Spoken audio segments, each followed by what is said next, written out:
Back speaking with Mike this afternoon from Novo Resources. G'day, Mike. How are you? Andrew, good to catch up again. Look, big news today, Mike, from you. The sale here of 38% of your holding in San Cristobal Mining at a premium. Significant development. What does it mean for Novo? Yeah, so a little bit of backdrop. We hold 2 million shares of San Cristobal. We helped provided the seed to the takeover of San Cristobal, and it's now in private hands. So we've held that position for a while, and we really have worked hard at the back end of this year to see if we could divest some of that portfolio, and that's what you've seen announced. But it's fantastic. Not only have we been able to move somewhere around about 40% of the portfolio, but we've actually moved it at a price higher than the valuation that people would have seen in our recent corporate presentations or financials. So that's a positive for us. The $11 million is fantastic. Helps us do exploration. And clearly, some positive suggestions here for the valuation of your remaining shareholding. Yeah, definitely. I think it really does put an underline under how much that share portfolio of San Cristobal. We still have, whatever you do the maths, 1.2 million shares. So if you do the maths, it's worth $29 million Australian at that price. Look, it's a great mine. Silver, zinc, as we all know, are going well, so maybe valuations will be higher. But I think, to me, the positive is we've shown people that it's a liquid investment. That's an investment we've been able to turn the tap on in terms of converting to cash, monetizing. So people would really see that as an opportunity for us. Well, Going, given this cash injection, Mike, what are your plans for the use of funds? yeah, good question. So as we've kind of outlined, unfortunately, we've got to give the tax man a bit.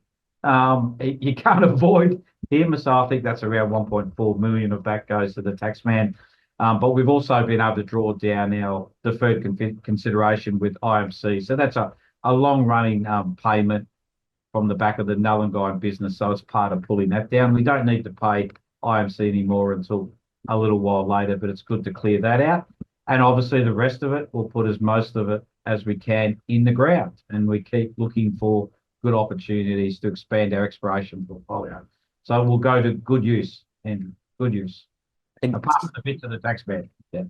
and since we last spoke, Mike, we've seen some interesting developments here between Northern Star and De Grey.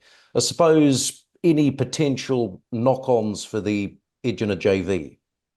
Yeah. For those who haven't picked up the news, Northern Star have lobbed the $5 billion takeover De Grey.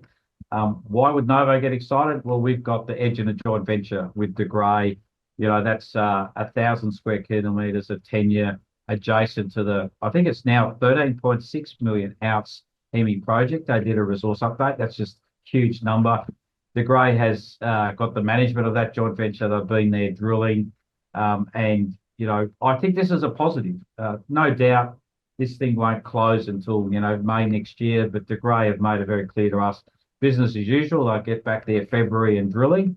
But I think what it really says to all your listeners is that edge in a joint venture is now seen not only by De Grey, but by Northern Star as a really important bit of ground that has the potential, got to do a lot of exploration, has the potential to provide more processing feed into the Hemi project, whether there's one or two processing. So I think it's a positive for Novo shareholders. It really cements the value of that ground. We look forward to working with Northern Star down the track. A lot of water to run, someone else might get more interested in, but it's a fantastic bit of ground to have in our portfolio. Great to speak, Mike. Thanks very much. No worries, Ed.